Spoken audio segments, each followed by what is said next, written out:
Today, thank you. Sorry, Yui, I forgot my instructions of telling everyone we were going to record this. But if you aren't comfortable with that, you can leave now. But if not, just say got it and we'll keep moving on. So as I said, we use the Power Prism created by my Power People and Lori Frasina, and it's really a framework, which is a step-by-step plan that'll help you recognize and act on opportunities to build momentum in a campaign for change. Today, we're going to focus on media advocacy, and at the end of the session, there'll be time for questions, but please use the chat function throughout the presentation to put your thoughts in to ask some questions. The objectives of today is to introduce the Power Prism as a tool, an in-depth discussion of media advocacy tools and tactics, and then we'll certainly have more training on all of our Power Prism advocacy tools to follow. At the end of our time together, I'm hoping you walk away with a great understanding of media advocacy through the Power Prism model, knowledge of the steps to take when planning for this kind of advocacy, including research to create a media advocacy plan, development of compelling, relevant, media-worthy stories, methods and tools for media outreach and coverage, and ways to get support from Voices for Healthy Kids. So quick poll we're going to start off with now. And really what we're asking you is just tell us about your experience in media advocacy. You're a pro and ready to learn new tricks, a bit over the years, but you need a refresher, or you're new to this kind of work. It just helps us know where you are. And it looks like we've got, it's a pretty, a little bit more in the middle, a little at the top, a little at the bottom. So we've got a good spread here. So that's great. Thanks. So whenever the first step of building power for your advocacy is really answering the 3 key questions. And you'll notice when we do trainings around voices, we always come back to this. Everything you do in your campaign should be informed and guided by your answers. It's tempting to want to jump right into methods and strategies, but winning policy change campaigns are those that are guided by these 3 key questions that should be answered with the community. What do you want? So what's the policy change that you're seeking to address with your issue? Why do you want it? What data make a case for that policy change? And who has the power to give it to you? So which specific decision makers in state or local government have the power to make that change? The answers to these questions can change throughout a campaign, so it's helpful to get into the habit of revisiting them regularly, not just as an individual, but as a campaign or a group or whoever's working with you, a coalition. So once you have those answers, it's time to come up with strategies for each of the power tools that'll influence decision makers. So the Power Prism Advocacy Framework was created in 2001, as I said, by Lori Frasina and Judith Meredith, and has continued to evolve ever since. And it's been used by numerous organizations for the purpose of planning, executing, and evaluating campaigns to change systems and policies. Voices has permission to use the Power Prism tools with attribution with its staff, grantees, and partners, and you can always find out more about the Power Prism at powerprism.org. But influencing decision makers is all about making it easier for them to give you what you want, right? You want it to be, you want to make it easier for them to say yes. The Power Prism is built on 6 power tools of advocacy that help apply pressure on decision makers to reach our policy goals. And the 6 tools, as you can see here, are research and data collection, coalition building and maintenance, fundraising and development, grassroots and key contexts, media advocacy, and decision maker advocacy. This common sense framework prompts advocates to stop and think for any kind of campaign event about expanding their power through activating on one or all of the 6 advocacy tools, rather than just working in a linear step-by-step fashion. Too often, organizations move from point A to point B within an advocacy campaign without considering other opportunities to build power and squeeze more juice out of the event. And that's what the Power Prism is about. Today, we're going to focus on learning more about media advocacy as a campaign tool. Media advocacy is the strategic use of mass media to influence decision makers and support community organizing to advance social or public policy initiatives. Your key decision makers are influenced by all sorts of media, you know that, whether they admit to it or not. Media advocacy is about using the media to get decision makers to think differently about your issue. And sometimes good media advocacy does not even mention the proposed legislation, but frames the problem in such a way that it inspires a call to action and offers a solution. So what is media advocacy? Media advocacy is not about getting your name or your organization's name into the press. It's about getting your issue into the press in a way that provokes new or different thinking. And it's about getting the issue into the press that is read, watched, and listened to by your targeted decision makers.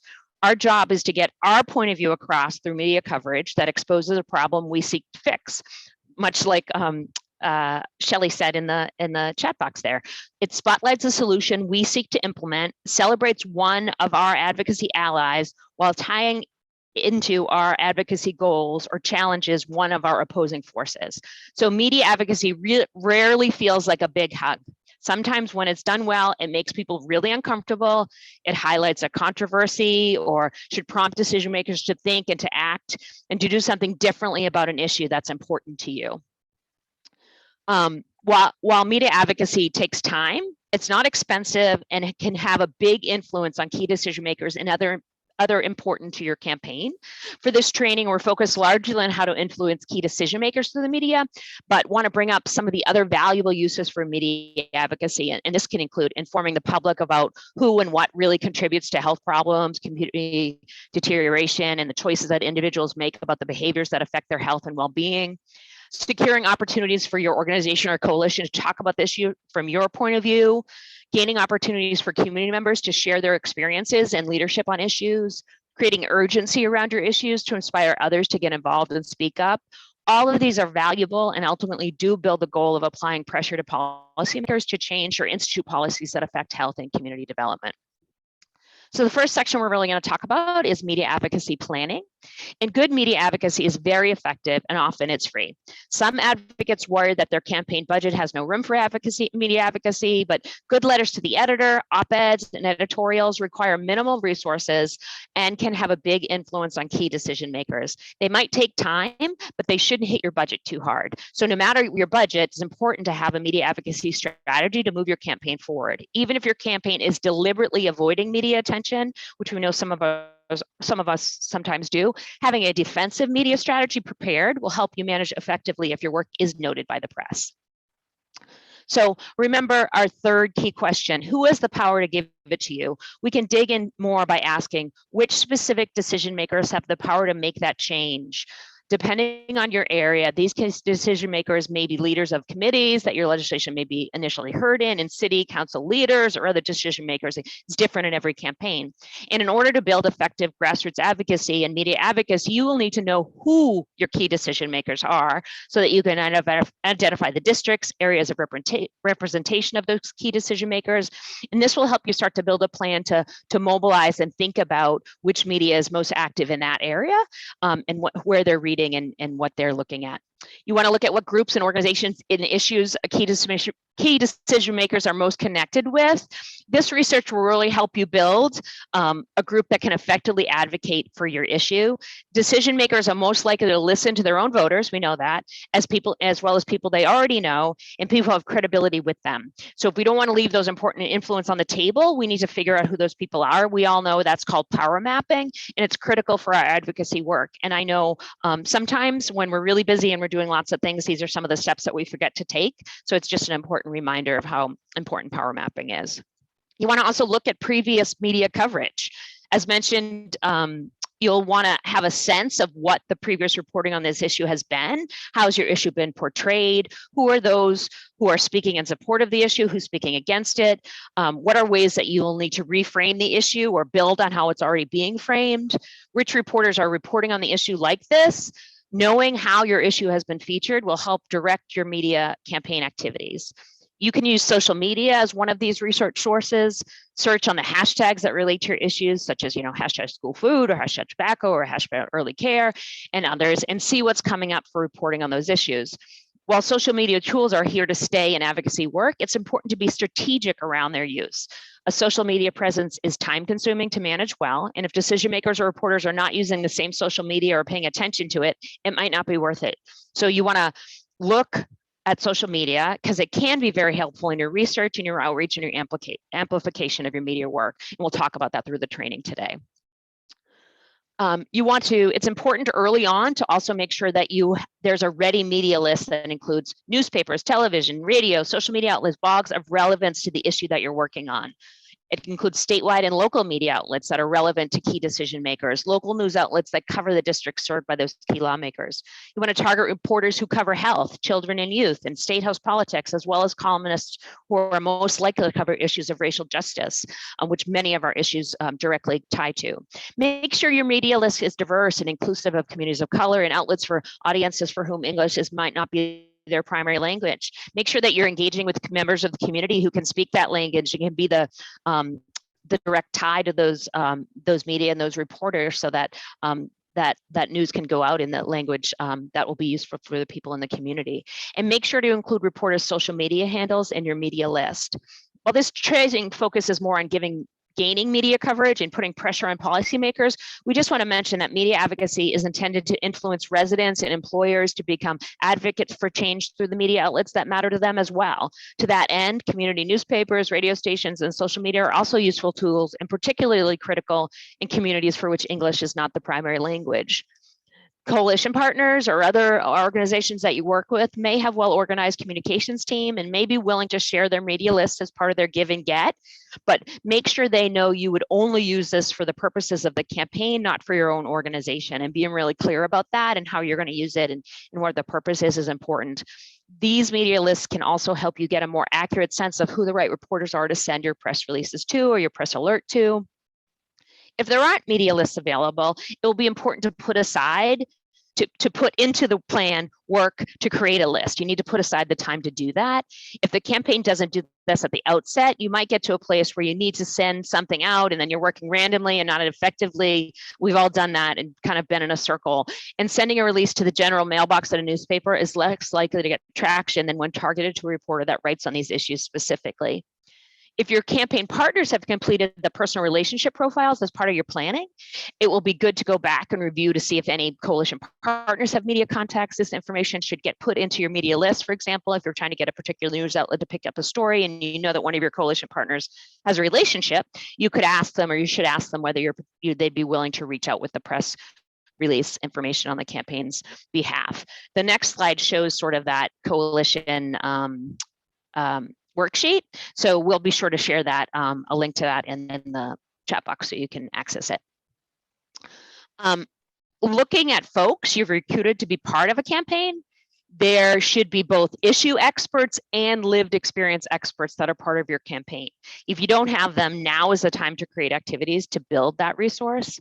It's important to identify people that have issue expertise, whether that's science or medical or environmental or sort of whatever issue expertise you need. But people who have lived experience, that personal experience, who are willing to speak to the media on an issue is a huge benefit.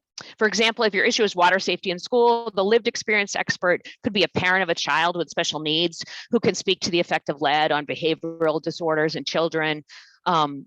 It could also be students themselves. This person sharing and talking about a behavior disorder because of lead exposure is something that will stick with media and decision makers much more than a scientific conversations about parts per billion.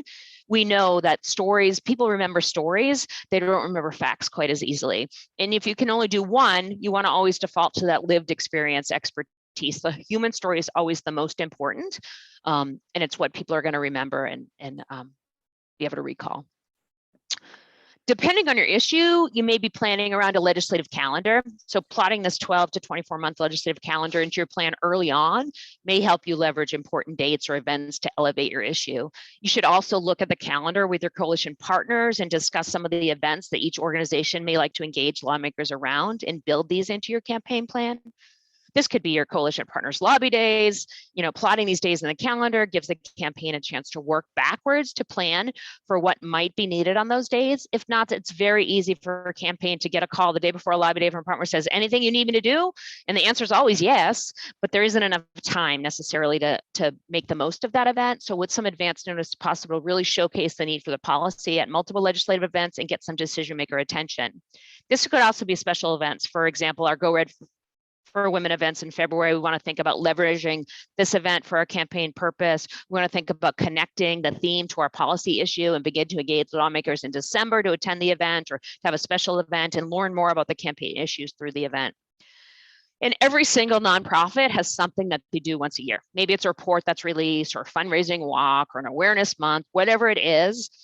Those are the things that can be plugged into the plan. These are opportunities for your coalition partners to shine. It's a spread campaign awareness. It's a win-win. They get to be in the spotlight as leaders of a policy campaign, and the campaign gets multiple messengers on a single message. And if you're using, if every nonprofit around the table is using their special event, that's many times a year that your issue is getting out there and into the news. Before these are even planned, you can look to see if it's possible to host them in a key decision maker's district to get even more power from the event. But these dates have to be in the campaign calendar so that you can plan these tactics well. Researching your opposition. So opposition can take many forms. It can be industry interests that oppose the policy that impact their bottom line, or it can be key decision maker peers that might oppose policy that they feel impacts their district in one way or another. It can be tempting for advocates to think that they don't have any opposition because of the goodness of their cause, or that they're not seeing it out there. But most, if not all, policy issues have at least two sides to the story, or we wouldn't need such elaborate campaigns to make the changes we're looking for. Understanding who has historically opposed your issue and working with your bill sponsor to understand the sense of who the opposition could be will help you plan how to counter potential arguments and reframe the issue to neutralize opposition in your media advocacy work. And you should expect to have to do just this. Any reporter who covers the story will show opposing views. That's their job. So we want to be ready, and we want to have the nice reframe ready to go. This reframing could be the messages that you use, but also in the messengers that help deliver your message to the media. Think carefully about who your messengers should be based on what you know about your opposition. And now we're going to move into developing stories and cultivating story spokespeople. What are the goals for this media activity, and how do they advance your campaign goal is a question you should always be thinking about. Each time you plan a media activity, start by asking yourself, what is my goal for this media activity, and how does it advance my campaign goal? Keeping this in mind will help you stay focused on your media targets, your message, and your messenger. It's about getting your issue into the press in a way that provokes new or different thinking, and it's about getting that issue into the press that is read, watched, and listened to by your targeted decision makers. Getting it in a paper that they don't read isn't quite as effective, obviously, as getting it into their hometown paper that they look at every morning. So what you want to make sure is you have a compelling message when you get it out there. And a compelling message provides the big picture and answers the question, what's the problem? Why should anyone care about this? What's the solution? What's the ask? What can your audience do about it? Why is it urgent? And what is the hope coming out of this? For example, too many kids in US schools are distracted in the classroom, but it might not be for the reason you assume. It's not due to texting with friends or because of viral videos on social media. No, their bellies are to blame. 1 in 6 US families face food insecurity, and that means millions of kids can't focus on their studies because they're thinking about the last time they ate, or they're worried about the next time they will. But we can fix this by incorporating universal school meals, including on-campus breakfast and lunch for our students. Can I count on you to support our mission? So can we set up Kids for All success? You want to end with hope.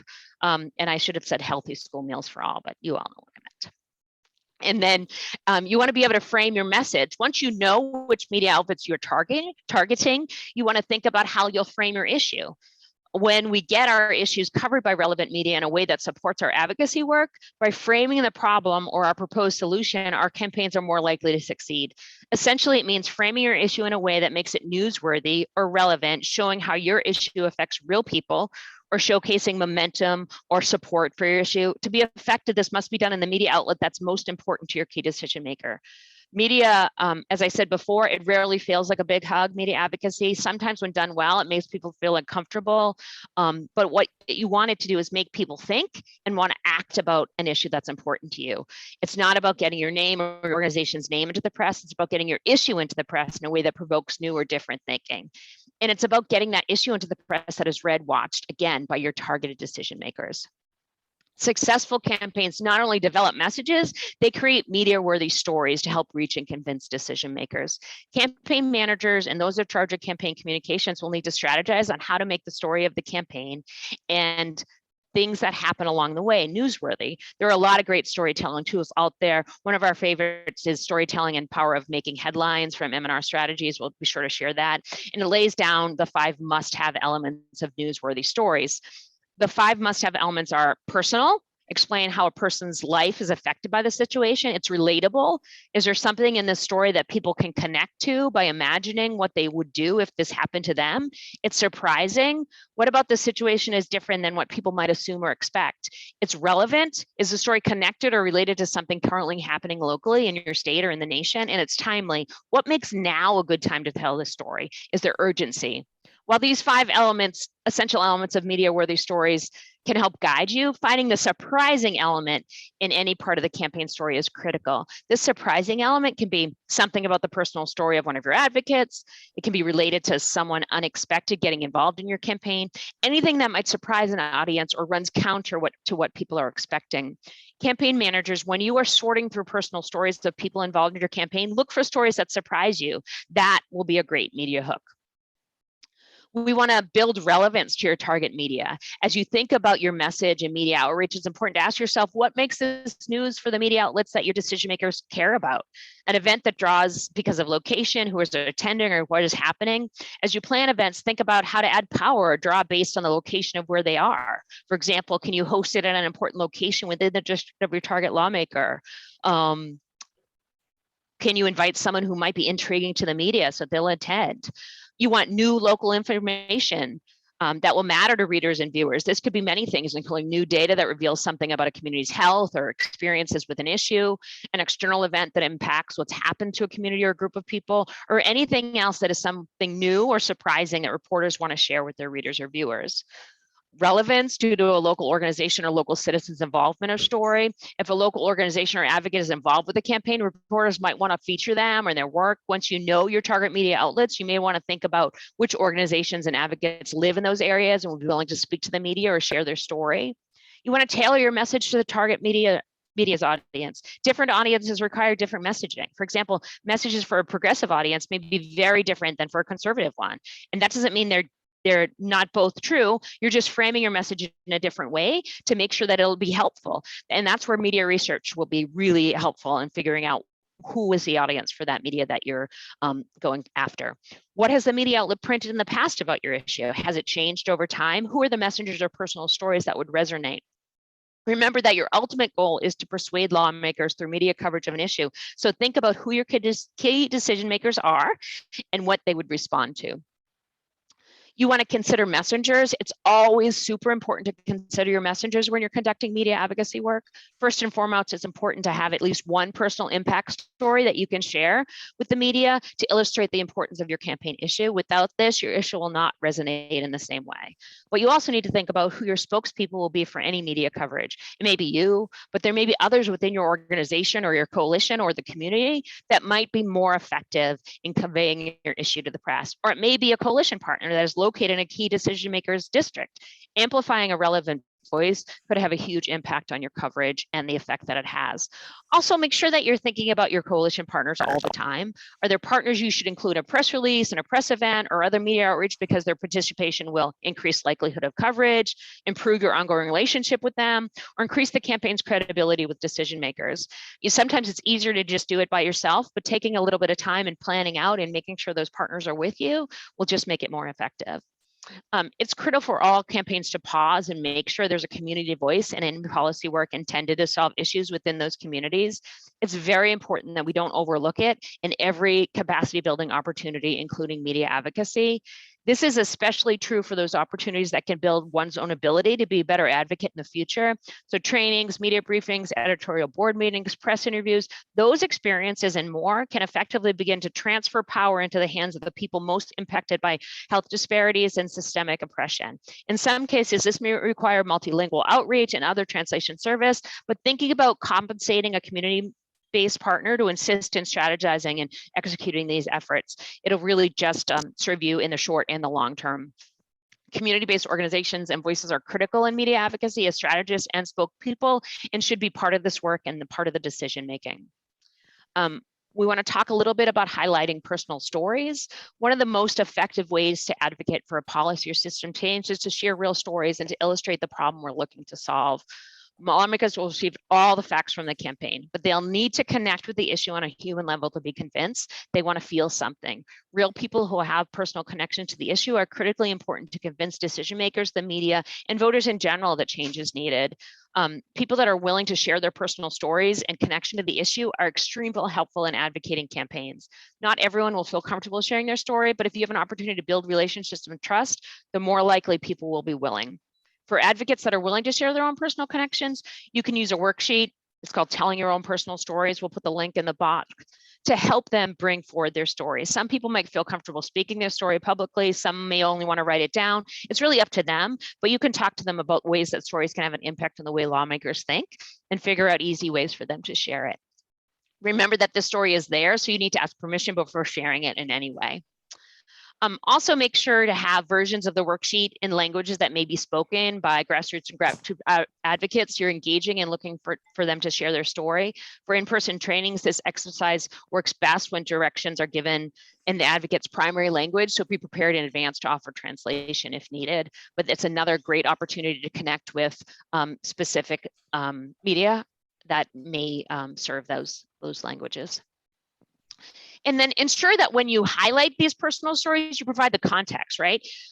Personal stories are impactful, but we have to be careful that we don't make the story a portrait of an individual that is the hero or the villain of the story. We need to expand the frame. We need to go into landscape mode to show the environment around that person that's contributed to the success or hindered the progress, the landscape.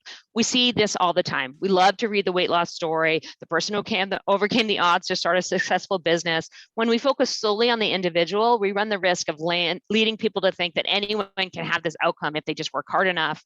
Instead, we can use this opportunity to tell a bigger story around the systems or environment that are influencing the individual. So tell the story of a person, but remember the system around them that you're trying to change is the true hero or the villain. Keep it relevant to your issues and how a lawmaker can act to change the system that has created the issue for that person telling the story. Advocates who are willing to be spokespeople may feel more confident speaking to the media with some training. This can be done one-on-one or with a group, either in person or over Zoom. Generally, any media interview can include someone who can speak to the personal experience and someone from the campaign who is an expert on the issue. So advocates should not feel like they have to know everything about the campaign to speak to the media. They just need to be experts in their own experience, which they are. So make sure you plan around their schedules and location, determine translation services if needed. And again, start by asking why they care about this issue or what their connection to the issue is. It's another opportunity to deepen their engagement with the campaign and foster relationship building. We can help develop trainings or things that you need. We've got lots of tools and resources that we're happy to share. So contacting the media. So there's many ways and reasons to reach out to the media, and advocates should use media advocacy as a way to influence key decision makers. When we get our issues covered by relevant media in a way that supports our goals by framing the problem or proposed solution, our campaigns are more likely to succeed. Media matters, so it's important to follow some of the media rules that we know. Contacting the media. There are many ways and reasons to reach out to the media, and advocates should use media as a way to influence, but for the sake of credibility, we should engage the media when we have something that is actually newsworthy. Otherwise, you run the risk of reporters starting to ignore your outreach, and we'll talk about some newsworthy events on the next slide. In addition, it's helpful to plan your outreach to the media in a way that is most likely to get traction. Research media outlets to see who covers your issue and what they've written about in the past. Often outreach is not successful because the content is not what the journalist is interested in. So make sure to reach out to the most targeted person as much as possible. This might include reporters or columnists who cover health, children, politics, racial justice, or potentially other topics depending on your issue. There's a tips for contacting the media tool, which we'll include as well. But some newsworthy, the good news is that there can be lots of events that make your issue newsworthy to reporters. Media don't always pick up on a story the first time you contact. Often you need to keep finding ways that media outlets might find your issue interesting. Sometimes it's just a matter of how you make it seem newsworthy. When events that you create or just happen related to your issue, you can reach back out to media contacts with this new information and retailored press release with related quotes from campaign partners. This includes maybe a bill is posed for a vote or hits a legislative milestone. A campaign is holding an advocacy day or an awareness event, especially if you have experts attending who can speak to the issue and advocates with lived experience there who can speak to the press. Maybe a similar bill passes in another state or cities that lawmakers consider a peer city or town. Media in another region covers your issue favorably. Opposition is voiced on your issue, so you have an opportunity to reframe. Data or a report is released, organizations pledge support, or a celebrity speaks on an issue, or more. There are many tools to utilize the media to advocate for your campaign issue and to get out word of news worthy campaign events. These are all tactics that can be used for effective, no-cost media advocacy. We have several tip sheets that'll help you utilize these tools, and we're happy to do more trainings. But we have tips for writing a press release, tips for writing letters to the editor, tips for editorial board meetings, tips for writing and placing op-eds. Diverse media are also inclusive of communities of color and audiences for who English is not their primary language. So we want to make sure that we're checking out and looking into and actively seeking out diverse sources to be interviewed as issue experts, as advocates, and for first personal testimonies. We want to make sure that we're looking at all radio, print, and digital sources that are connecting with your community and lawmakers. And we certainly have some tools and places for you to go, and we can put those links in the chat box as well. The media list that you built should be both email contact information as well as social media handles for reporters. Sending a thank you to the reporter via email and direct messaging them through social media is critical. You can thank them for an article that they've written on the issue that you were involved in, or thank them for reporting that they've done on an issue that relates to your campaign. This is a media relationship building work that will pay off down the line. Reporters often need help making sense of the issues they're covering. So offer yourself as a resource on the issue that they care about, that you have an expertise in. The more you have a relationship with a reporter, the more likely they are to read campaign press releases or attend campaign events or reach back out to you when you need their help. You can use social media to amplify media successes. You can spread the word about your success. You can say you've worked hard and placed an awesome op-ed with a key spokesperson for your cause in a local weekly paper of a big decision maker, or held a successful press event. You want to think about how you can spread the win more through social media while it's still fresh in your head. Post about your success on social media to make sure it's seen by people who need to see it. This could be your champions, it could be your partners, it could be making sure that you're landing in the email of your decision makers. So share articles that you're quoted in or mention your cause. This is the lowest hanging fruit. If you get a mention, make sure you post it. Tag key decision makers in posts highlighting media hits. It's not weird to tag your lawmakers on social media when you want policy change, but live in a world where you can't always knock on their door. A social media tag is that virtual door knock. This is an example of using campaign events to build power for your campaign, which is exactly what we're talking about next. But first, I want to do another quick poll. So which of the following areas would you like additional training in? We talked a lot about big concept today, but are there specific things that people want to learn more about? Media advocacy planning, building stories and spokespeople, contacting the media, specific tactics like media roundtables or letters to the editor. It would be great to hear what you all are interested in learning more about. And I'll give you a second to answer. And I'm going to check my chat box, because I'm sure it says slow down, because that's what it always says.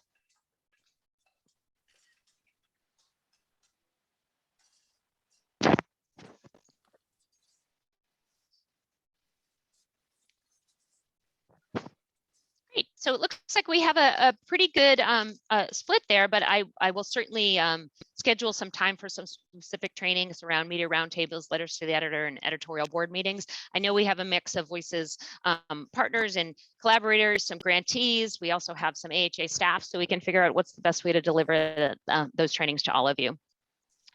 I do want to talk a little bit about building power with media advocacy, because at its core, the Power Prism is a framework for recognizing and acting on opportunities to build momentum in an advocacy campaign.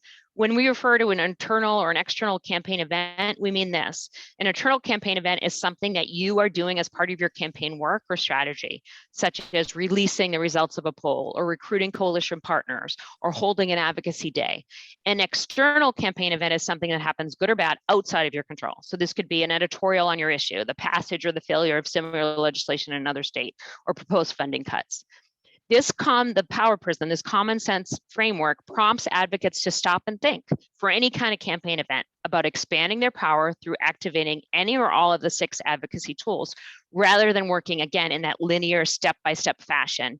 Too often, organizations move from point A to point B with an advocacy campaign without considering other opportunities to build power and squeeze more juice out of what happens. We build a plan, we follow the plan, and we don't go in and think about ways to expand that plan as we're living the work. And we'll show you an example of what we mean about a campaign press conference. So if we look at this, the plan, the push, and the produce. If we're releasing new data or a press conference, sure, you can draft the press release, you can line up speakers, you can distribute the press release, and you can call media outlets, you can respond to inquiries, you can arrange interview with speakers, and then the media either covers or doesn't cover your story. That's kind of how media advocacy works, right? But if you put it through the power prism and you think just not in a linear fashion of, all right, I'm going to do this one event, but you think about building power with a press conference, you can do a lot. As you can see from this graphic, a little extra attention and effort can help you squeeze more juice out of this event. It's not more colorful, but this is the kind of planning that taps into other power tools beyond media advocacy and help build power for your mission, whether or not the media decides to cover your data. So have community groups survey local opinions about ways new tax revenues can view equity and community. Distribute to media outlets followed by your key decision makers. Include a personal story or a press release. Draft a press release with quote from community members. The next slide will see alerting grasstops and grassroots advocates, coalition partners, decision maker allies, and funders about the press conference, providing them talking points.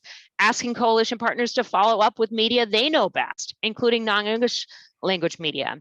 Send engaged community members, coalition partners, grassroots, a link to the release on your website with photos from the press conference, asking them to forward it to their networks via organizational updates or newsletters or Facebook. So you're not just doing media advocacy anymore, you're doing coalition building, you're doing grassroots, you're doing decision maker advocacy. In the produce portion, if a story runs, you assess opportunities for follow-up letters to the editor, ed boards, appreciated emails from grassroots community members. You're sharing that story with grassroots and grasstops and coalition partners. You're promoting the story through social media. You're distributing the published story to decision makers with a note about how they can help. You're requesting a meeting with the decision maker target based on that story that went out. So as you can see from this graphic, just a little extra attention will get you a whole lot more bang for your buck. And so we want to make sure that we're using media events to build power. If you receive media coverage, are you looking at where that can work for research and data, for coalition maintenance and building, for fundraising and develop, for grassroots and key contacts, obvious on media advocacy, but also decision maker advocacy, and make sure that you are assessing opportunities in each area and using it to its out. That's what the power prism is about. It's about expanding through a prism. It's every activity that's happening is getting increased in scent. So you want to use campaign events to engage media. Not only can you use planned media advocacy events like a press conference to build power for your campaign, you should also be thinking about how to use other campaign related events as a way to engage the media on your issue. We've discussed a few examples in the previous section, but the campaign should always be asking, how could this campaign event help us influence key decision makers through the media? Would the media find this newsworthy? And would their coverage advance our cause? So there could be lots of activities that not just press releases that you want to put that through. And you want to create hero opportunities. Hero opportunities are ways that you and your campaign can make the lawmakers who help you look good to their constituents, colleagues, and other interests they serve. There's a great value in creating hero opportunities for your champions that are in the legislature or the city council. For example, favorable opinion piece, letters to the editor, an op-ed that thanks the sponsor, press releases that include a quote from your sponsor, social media posts that praise supportive lawmakers and thank them. You might think about writing a favorable opinion piece, a letter to the editor, an op-ed that thanks your sponsor for their support that would appear in a newspaper or some sort of publication. Press releases should include a quote from your sponsor too. You might also post favorable social media messages, tweets, praising their leadership and thanking them. Supporters can become champions with just a little bit of effort on our part, and you're creating relationships that might be important to your organization beyond the scope of this campaign, because we're going to be back at the State House or the City Council or other decision makers on our next issue as well, and we want to go with better relationships than we started. You want to spend time on relationships. Creating relationships both with the media and with your campaign messengers takes time. and it's personal outreach. Reach out to reporters you're working with on building a relationship with to congratulate them on an important piece that they may have written, or even if it's not one that addresses your specific issue. If they're on social media, follow them, retweet their stories if appropriate to your audiences. If any of your advocates share their personal story with you, follow up to thank them personally with a phone call or a handwritten note or at least an email. If they're interested in becoming a spokesperson and sharing their story with the media, treat them and their story with care. Never share it without their permission. And while you have many competing campaign demands, taking the time to reach out personally is critical. These relationships are important to the campaign. One media story that adopts your framing of the issue is extremely valuable to the campaign. And so taking the time to do that and build those relationships is critical. Remember that some of your partners or advocates may already have relationships with people in the media. Make sure you ask them about these potential relationships. Again, that personal relationship profile we can share, and whether they'd be willing to reach out to their contacts on behalf of the campaign. This is not your last campaign, so remember to treat all these relationships with care, as they'll remain very important in the future. So just some final thoughts and some drives to our resources. So in addition to the training materials and worksheets and tip sheets we've referenced throughout the training, Voices has lots of additional supports for campaigns, including messaging for campaign issues that have been used that can be used in media planning and execution. These messages have been tested for effectiveness and can be used almost turnkey in a lot of your media advocacy work. Our toolkits include advice on media outreach for your campaign, which can help guide your planning. Check out our success stories. They provide a quick way to research how others have led and work campaigns just like yours. This lesson learned research may help give you some great ideas about campaign strategy. They may also give you ideas about experts that you might not ask to talk to, that you might ask to talk to your local media or lawmakers about this policy that you might not have thought of, but have worked in other places. Many of you know that we have a technical assistance portal. We have this available in Media Advocacy as well as message research. We have training and capacity building. We have translation services. And our specialized trainings in media advocacy can include spokesperson training, message development, and more. These are helpful tools for media advocacy work that you can tap into. A lot of the technical areas are listed here. So many of you know where to access the TA portal. This link is here. We will put it in the chat box, but also at voicesforhealthykids.org. If you go to campaign resources, you'll find a link to the TA portal as well, where we can give you some one-on-one assistance. So that was a lot of information, and I know I talked really fast, so I'm sorry about that, but we did want to get a lot in. Thank you for sharing your results on the poll. I think it's super important as we think about planning, particularly around specific tactics, which I think will be super helpful. But if there's any questions or comments or people want to share, I'll ask you to come off mute and do that.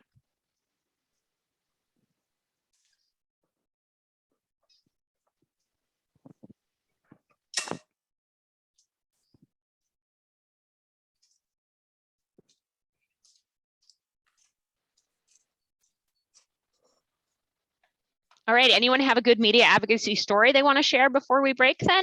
I love to give people opportunities to share their good work.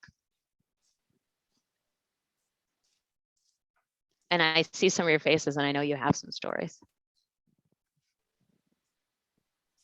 There's some comments and questions in the chat, Allyson. So what is the best way to send a press release to the media? Shelley, do you want to take that? I've been talking a lot. Sure, I'm happy to respond to that. So in general, the best way most journalists communicate these days, honestly, is via email. I suggest that you actually put the content of the message into the email itself, not sending it as an attachment. Some places don't like attachments. Some people aren't, you know, there's always so many issues that can go on with those. So I think that's really important, but the best way to get your press release noticed goes back to what Allyson was talking about earlier in really taking the time to build a relationship with those journalists. So prior to sending that press release, you know, follow those journalists on social media, direct message them around things. And, you know, while I tend to go with email, communicating with journalists on social media can be a really great way to get their attention around an issue and to start that conversation. So then you can say, hey, let me send you this press release about this issue, or let me tell you more about what our organization is doing around this issue. So does that answer your question? And, don't hesitate to reach out if there's more that we can offer. Thanks, Shelley. Not to throw you on the spot there, but I need a little sip of something. And there has been a question about the slides. We will be sharing the slides after the call, so we'll make sure those all get out to you, as well as the links to all of the tools that we referenced. All right, any last call for questions? Well, then I could have spoken a little slower, but I'll work on that. I'm going to give you 12 minutes back to your day, but thank you all for joining us and look forward to seeing you on the next call. Thank you.